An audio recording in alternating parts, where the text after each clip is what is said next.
एक ही घर में पलने वाली दो बहनें, एक शुक्रगुजार और दूसरी हमेशा नाशुक्री। आखिर अंजाम क्या हुआ, आइए मिलकर देखते हैं।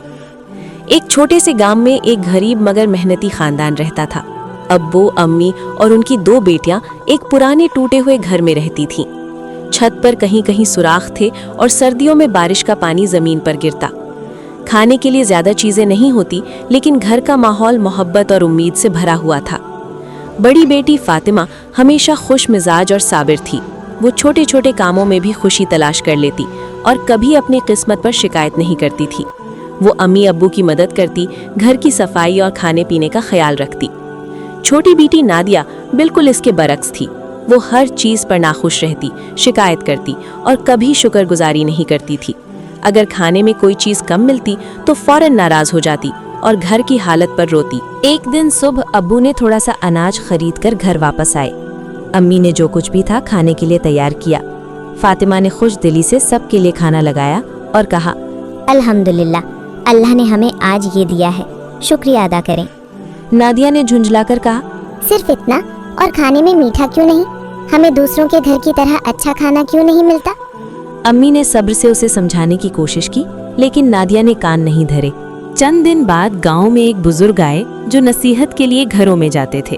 जब वो नादिया के घर पहुंचे तो फातिमा ने खुश दिली से उनका इस्तकबाल किया और जो भी खाने में था पेश किया। नादिया ने भी कुछ पेश किया, मगर वो गुरूर और नाखुशी के साथ था। बुजुर्ग ने नादिया की तरफ देखकर कहा, बेटी, तुम्हारी जिंदगी में खुशी कहाँ है? तुम्हारे पास माँ बाप हैं, भाई बहन है, खाने के लिए कुछ है, फिर भी तुम नाखुश हो। नादिया कुछ न बोल सकी।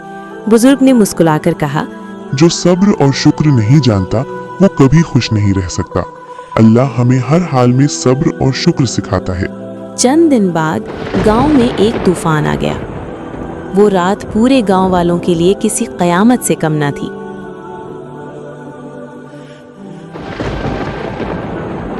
कच्चे मकान का बुरा हाल हो गया था।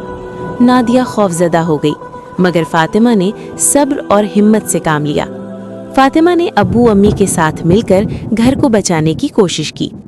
नादिया ने पहली बार देखा कि सब्र करने वाले इंसान मुश्किल में भी सुकून से काम कर सकते हैं और नाशुक्री इंसान को सिर्फ परेशानी में डुबो देती है।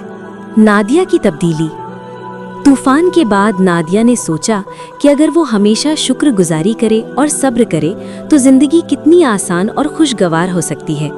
उसने फातिमा की तरह खुश रहना सीखा, हर छोटी खुशी पर शुक्र अदा किया और घर का माहौल दोबारा मोहब्बत और सुकून से भर गया। कहानी का इखलाक। सब्र और शुक्रगुजारी जिंदगी की सबसे बड़ी दौलत है। मुश्किलात हर किसी को आती हैं, मगर सब्र से हम उन पर काबू पा सकते हैं। नाशुक्री इंसान को हमेशा दुख और परेशानी देती है, जबकि शुक्र इंसान को खुशी और सुकून देती है।